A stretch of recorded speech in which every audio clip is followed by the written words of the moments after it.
Hello friends, आज हम लोग पढ़ेंगे पॉलिटी और पॉलिटी में पढ़ेंगे संविधान की प्रस्तावना, संविधान उसकी प्रस्तावना के बारे में। प्रस्तावना को इंग्लिश में क्या बोलते हैं? प्रीएम्बल। ठीक है ना। अब देखिए, प्रस्तावना और इसको डिटेल में देखने समझने से पहले हम लोग देखते हैं कि ये है क्या। देखिए, एक उदाहरण से देखते हैं। कोई व्यक्ति है, उसको एक किताब लिखनी है, पुस्तक। अब ये क्या करेगा? ऐसे तो है नहीं कि ये पेन उठाएगा और लिखना स्टार्ट कर देगा, टाइप करना स्टार्ट कर देगा। नहीं, कुछ एक ढांचा बनाएगा, कुछ एक पॉइंट, वो जो ढांचा होगा कुछ एक पॉइंट के इर्द गिर्द होगा। ठीक है ना। ये जो किताब होगी, इन्हीं कुछ एक पॉइंट्स की व्यापक व्याख्या होगी दरअसल। तो ये जो ब्लूप्रिंट है, ये लेखक और पाठक दोनों के लिए इंपॉर्टेंट है। लेखक के लिए इंपॉर्टेंट कैसे है? लेखक जब अपनी किताब लिखना स्टार्ट करेगा और किताब लिखने की जो पूरी प्रक्रिया होगी, उसके लिए इन चीजों को, जो पहले से उसने ब्लूप्रिंट बना के रखा है, जो उसमें पॉइंट है, उनकी सहायता लेगा, समय समय पर उनको देखेगा और उसी के हिसाब से अपनी पूरी पुस्तक अच्छे स्ट्रक्चर में लिख पाएगा। ठीक है ना। दूसरा, पाठक। पाठक क्या करेगा? देखिए, मान लीजिए 500 या 1000 पेज की किताब है। क्या यह संभव है कि हर एक पाठक उस किताब को पहले पढ़े पूरा, फिर ये पता करे कि हाँ, ये किस बारे में है? तो लेखक क्या करते हैं, किताब के पहले पेज में वो जो पहले उन्होंने ब्लूप्रिंट बनाया था पुस्तक को लिखने के लिए, उसी को बेस बना के एक पेज या कुछ शब्दों में, कुछ लाइनों में ये लिखते हैं कि पुस्तक के अंदर कौन से सेंस पे, कौन से टॉपिक पे बात की गई है। ठीक है ना। तो लेखक के लिए भी इंपॉर्टेंट हो गया और पाठक के लिए भी। अब देखिए, ये जो भारत की संविधान है, ये भी एक पुस्तक है। ठीक है ना। इसमें भी कुछ लिखा गया है। जब संविधान को बनाया जा रहा होगा, तो उसके लिए भी पहले एक ब्लूप्रिंट की जरूरत होगी, है ना। तो उसी ब्लूप्रिंट के लिए जो जवाहरलाल नेहरू जी ने 13 दिसंबर 1946 को, डेट ध्यान रखिएगा, एक उद्देश्य प्रस्ताव प्रस्तुत किया संविधान सभा के सामने। ठीक है ना। ये उद्देश्य प्रस्ताव दरअसल कुछ और नहीं, इसी तरह का एक ब्लूप्रिंट था। ठीक है ना। कि उद्देश्य प्रस्ताव का सेंस संविधान में क्या है कि संविधान जो हम बनाएंगे, उसके मुख्य उद्देश्य क्या हो। ये तो हो गया संविधान के बनने की पहले की शुरुआती प्रक्रिया। जब संविधान बन के तैयार हो गया, तो बनने के बाद इसी को प्रस्तावना के लिए, यानी कि जो पाठक बाद में संविधान को की पुस्तक को पढ़ेंगे, उनकी सुविधा के लिए एक ब्रीफ के रूप, जो संविधान की पुस्तक है उसके शुरुआती पन्नों के रूप में इसको जोड़ दिया गया।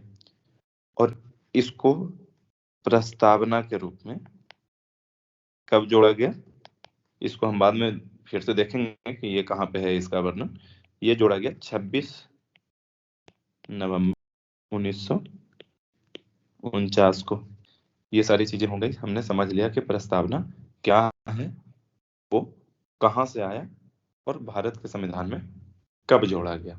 अब देखिए, ये जो प्रस्तावना है, ऐसा नहीं है, भारत का जो संविधान है उसको बनाने के लिए जो हमारे संविधान निर्माता थे, उन्होंने बहुत सारे देशों के संविधान का अध्ययन किया और उनमें जो अच्छी अच्छी चीजें थी, जो भारत में लागू हो सकने लायक थी, उन सबको संविधान में जोड़ा, उसमें उन सबको संविधान में आत्मार्पित किया। तो ये जो प्रस्तावना है, ये भी, इसका विचार भी किसी दूसरे देश के संविधान से लिया गया, और वो दूसरा देश था यूएसए।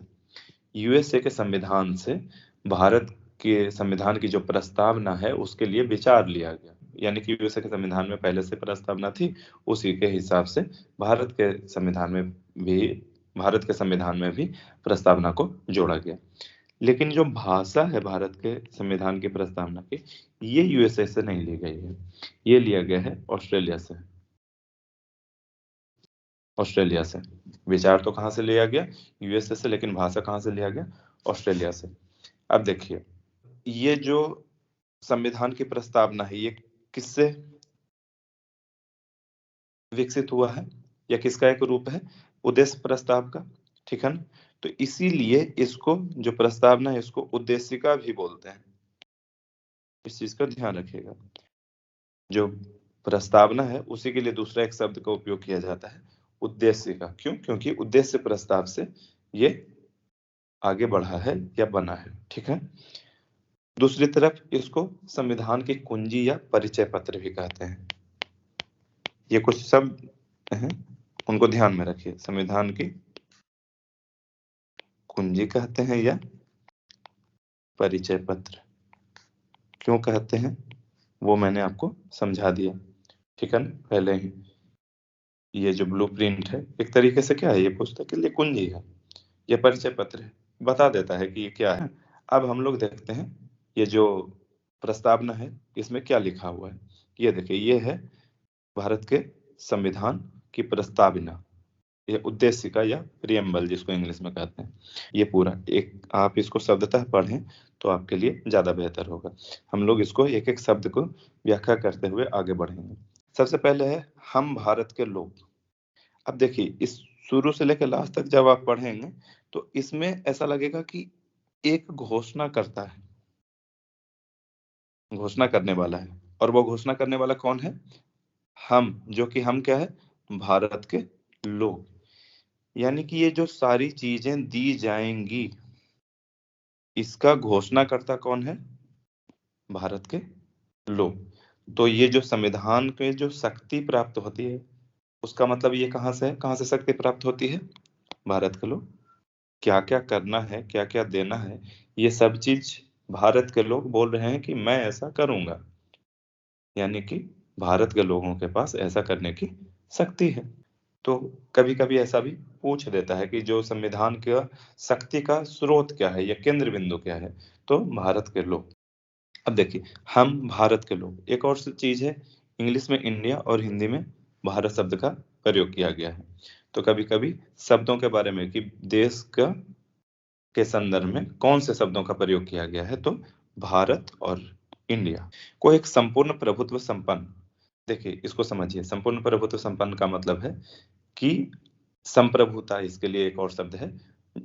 उदाहरण से समझते हैं, भारत है, भारत अगर अपने राज्य क्षेत्र या अपने लोगों के लिए कोई भी कानून बनाता है, ये है तो किसी दूसरी, इसके ऊपर की कोई ऐसी संस्था नहीं है जो इसको कंट्रोल करे।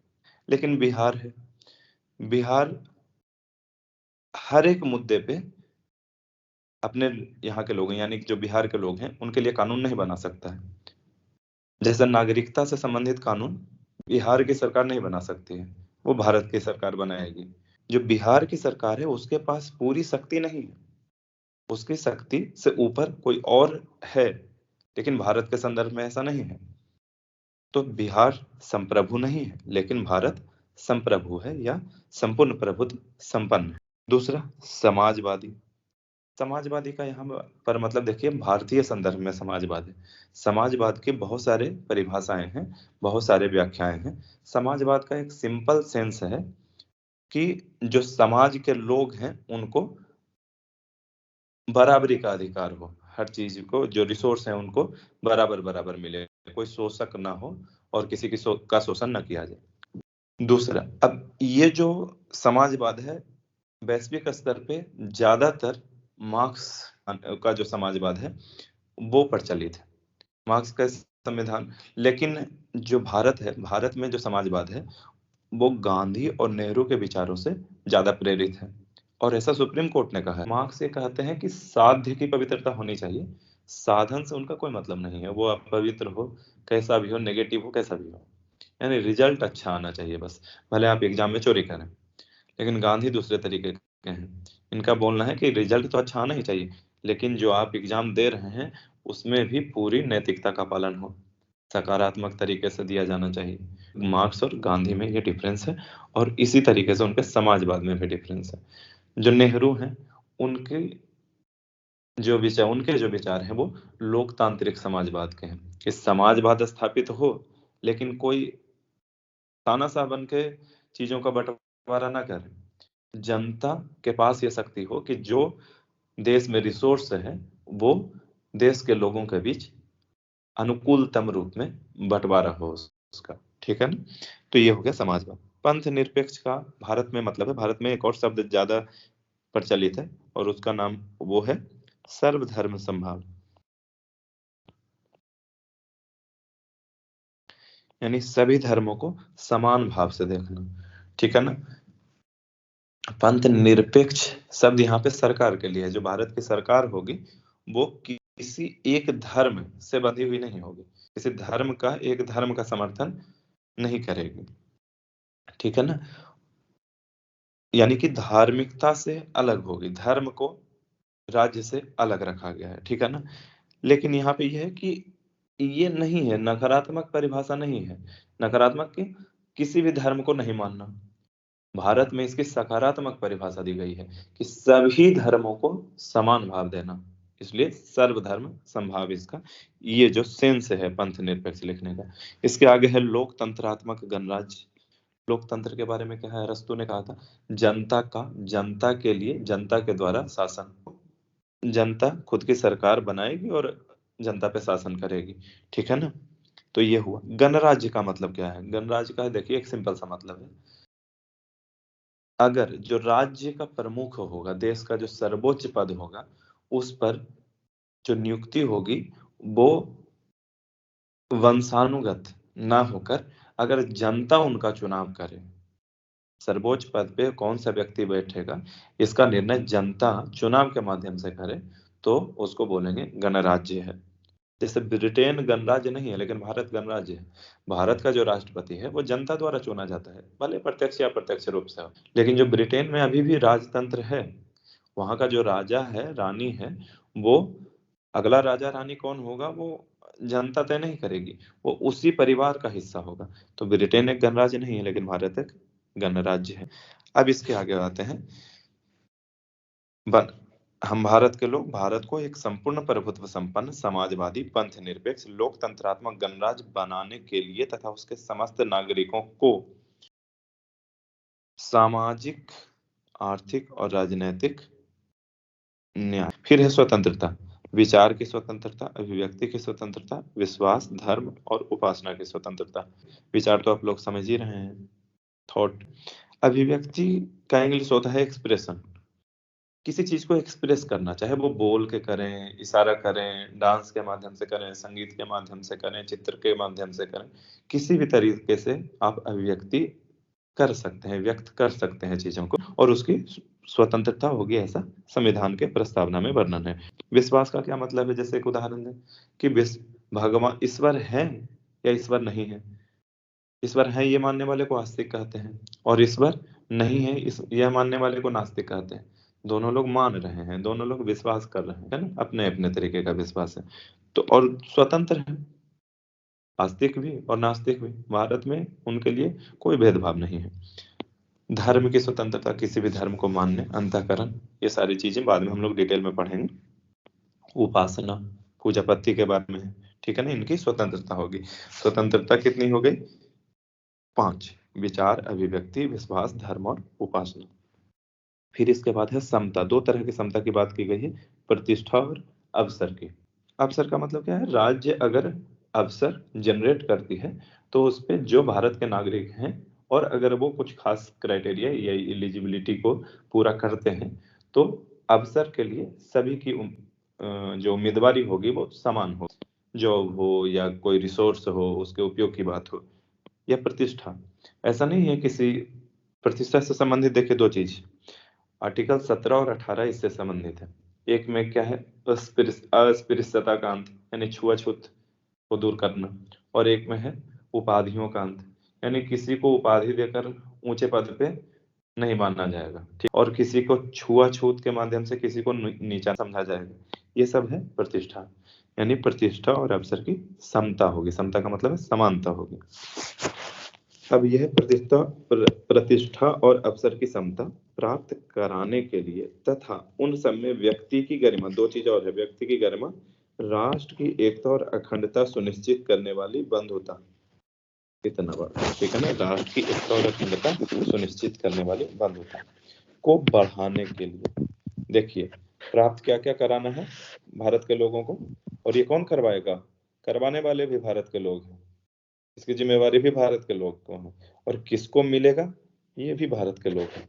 तो न्याय, 3 तरह के न्याय: सामाजिक, आर्थिक, राजनीतिक न्याय, विचार, अभिव्यक्ति, विश्वास, धर्म और उपासना की स्वतंत्रता, ठीक है, प्रतिष्ठा और अवसर की समता, और इसके अलावा ये प्राप्त कराना है, और उसके अलावा बढ़ावा किसको देना है, व्यक्ति की गरिमा, राष्ट्र की एकता और अखंडता सुनिश्चित करने वाली बंधुता। बंधुता का मतलब समझते हैं आप लोग, भाईचारे से। अब इनको बढ़ाने के लिए दृढ़ संकल्प होकर अपनी इस संविधान सभा में आज, तारीख कौन सी है, 26 नवंबर 1949, और यह मिति मार्गशीर्ष शुक्ल सप्तमी संवत 2006, और कौन सा, विक्रम संवत की बात की जा रही है, यानी कि माघ के महीने के, मार्गशीर्ष को ही माघ बोलते हैं, माघ के महीने के शुक्ल पक्ष के सप्तमी तिथि, और वर्ष कौन सा, 2006, लेकिन 2006 ये अंग्रेजी कैलेंडर वाला नहीं, विक्रम संवत का 2006 वर्ष को एतत् द्वारा संविधान को अंगीकृत, अधिनियमित और आत्मार्पित करते हैं। देखिए ये शब्द मिलते जुलते हैं, हल्के हल्के डिफरेंस है। अंगीकृत मतलब इसको अपनाते हैं, अधिनियमित का मतलब जैसे किसी बिल को जब संसद और राष्ट्रपति का स्वीकृति मिल जाती है तो वो अधिनियम बन जाता है, नियम बन जाता है, कानून बन जाता है, तो उस रूप में भी, ठीक है। और आत्मार्पित थोड़ा इमोशनल मामला है कि केवल इसको जोड़, बस संशोधन कानून बना के नहीं छोड़ना है, इसको अपने जेहन में बिठा लेना है। क्यों? क्योंकि ये सारी चीजें भारत को एक राष्ट्र के रूप में निर्मित करने के लिए जरूरी हैं। अब ये चीज एक एक करके हमने समझ लिया। अब कुछ एक और बिंदु हैं, उनको देख लेते हैं। देखिए इसमें बदलाव किया जाएगा कि नहीं किया जाएगा, ये मुद्दा था। सबसे पहले तो मुद्दा था कि ये संविधान का हिस्सा है कि नहीं, संविधान का भाग,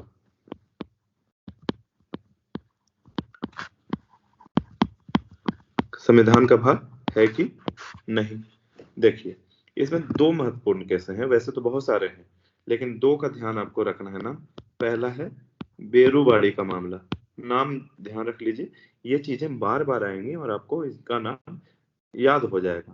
बेरुवाड़ी केस को हम लोग बाद में डिटेल में पढ़ने वाले हैं, यहाँ पे इसको बस नाम देख लीजिए। इसमें ये कहा गया, इस मामले, इसमें केस का क्या मतलब है कि इसमें सुप्रीम कोर्ट ने कुछ जजमेंट दिया। अब जजमेंट किसके संदर्भ में हम लोग बात करें कि जो प्रस्तावना है वो संविधान का भाग है कि नहीं। तो बेरुवाड़ी मामले में कहा कि यद्यपि ये जो प्रस्तावना है इसका उपयोग किया जा सकता है जो विधि बनाए जाते हैं उनके निर्वचन के लिए, उनकी व्याख्या के लिए।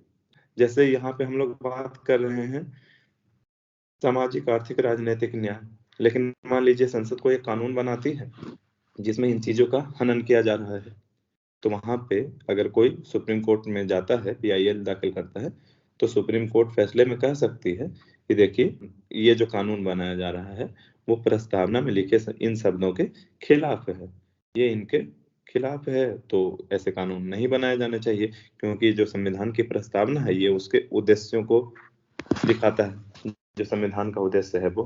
तो बेरुवाड़ी मामले में कहा कि निर्वाचन में तो सहायक हो सकता है, लेकिन संविधान का भाग नहीं है। अब चूंकि संविधान का भाग नहीं है, एक और चीज देखिए, एक है आर्टिकल 368। भारत का जो संविधान है उसमें अगर कोई संशोधन किया जाना है तो उसकी प्रक्रिया और सारी चीजों का वर्णन इसमें है। यानी कि अगर संविधान में संशोधन करना है तो वो किसके तहत होगा, आर्टिकल 368 के तहत। अब आर्टिकल 368, ध्यान से सुनना है, आर्टिकल 300 यानी अनुच्छेद 368 के तहत संविधान या उसके किसी हिस्से में संशोधन किया जा सकता है, ठीक है ना। अब संशोधन किया जा सकता है संविधान के हिस्से में, लेकिन बेरुवाड़ी मामले में सुप्रीम कोर्ट क्या कह रही है कि जो प्रस्तावना है वो तो संविधान का भाग ही नहीं है। जब संविधान का भाग नहीं होगी तो संशोधन किया जाएगा नहीं। संविधान के किसी हिस्से में इस 368 के माध्यम से संशोधन किया जा सकता है, लेकिन प्रस्तावना, जैसा कि बेरुवाड़ी केस में कहा गया कि संविधान का हिस्सा नहीं है, तो संशोधन भी नहीं किया जा सकता है। एक और केस है, मैंने क्या कहा, दो महत्वपूर्ण केस हैं। दूसरा महत्वपूर्ण केस है केशवानंद भारती। ये भारत के संविधान में आजादी के बाद का सबसे महत्वपूर्ण केस है केशवानंद भारती केस। ये कब का मामला है? 1973 का। ठीक है ना। अब तक की सबसे बड़ी बेंच बैठी है। ये बेंच बैठना क्या होता है इसको भी हम लोग डिटेल में समझेंगे। अभी फिलहाल यहाँ पे देखते हैं केशवानंद भारती केस में क्या बोला कि ये जो प्रस्तावना है मूल ढांचे का हिस्सा है। ये मूल ढांचे का कॉन्सेप्ट भी इसी केस में सुप्रीम कोर्ट ने दिया।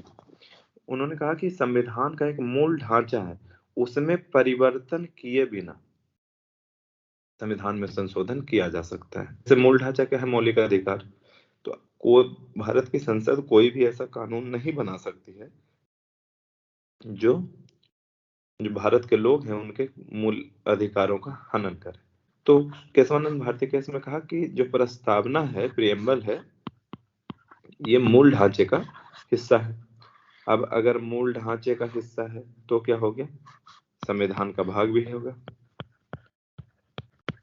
ये माना भी सुप्रीम कोर्ट ने कि जो प्रस्तावना है वो संविधान का भाग होगा।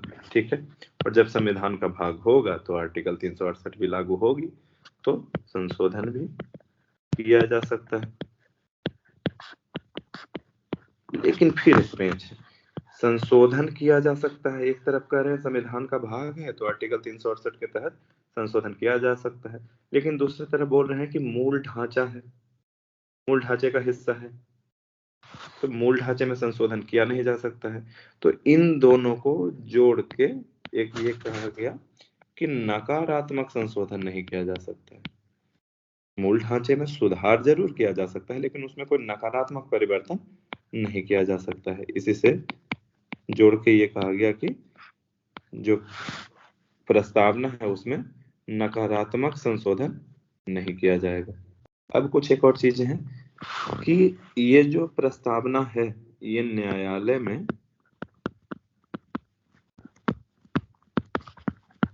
प्रवर्तनीय नहीं है।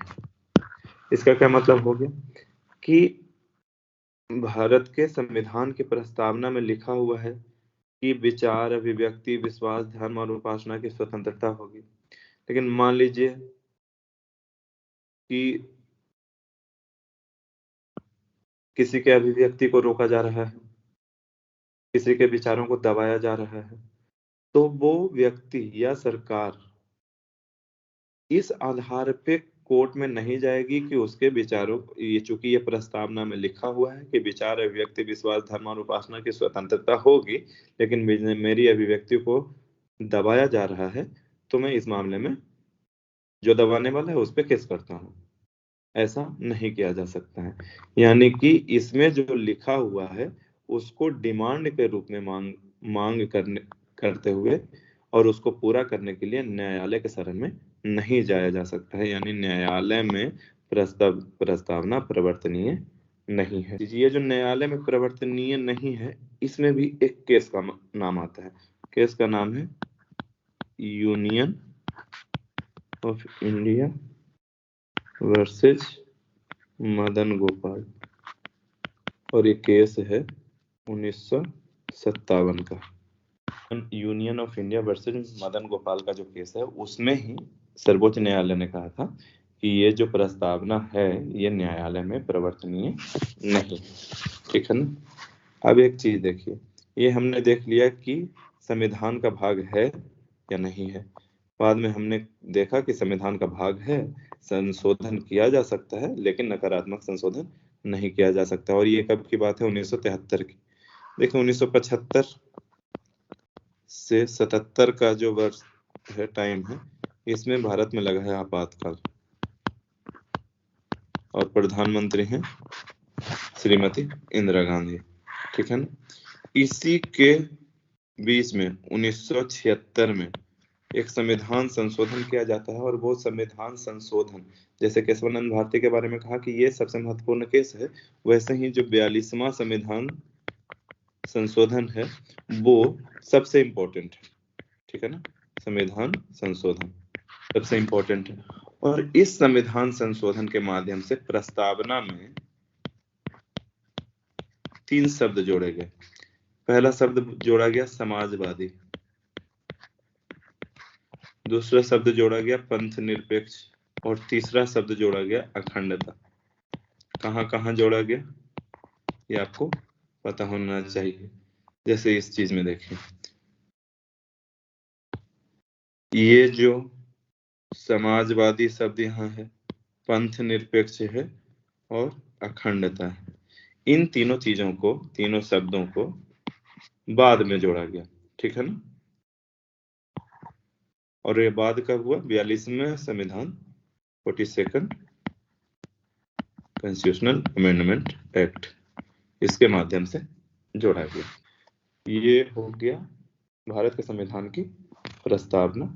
इससे संबंधित और अगर कोई प्रश्न हो तो जरूर उसको हम क्लास में डिस्कस करने की कोशिश करेंगे, अपने वीडियो में डिस्कस करने की कोशिश करेंगे। लेकिन ये जो डिस्कशन है, इसके बाद आप इंटरनेट के माध्यम से या क्वेश्चन बैंक के माध्यम से प्रस्तावना से संबंधित जितने भी प्रीवियस ईयर के क्वेश्चन हैं उनको सोल्व करने की कोशिश कीजिए। और अगर कोई प्रश्न हो जिसमें कंफ्यूजन है तो उसको कमेंट में भेज सकते हैं। मैं कोशिश करूंगा कि उसको समाधान किया जाए, उसका आंसर निकाला जाए। धन्यवाद।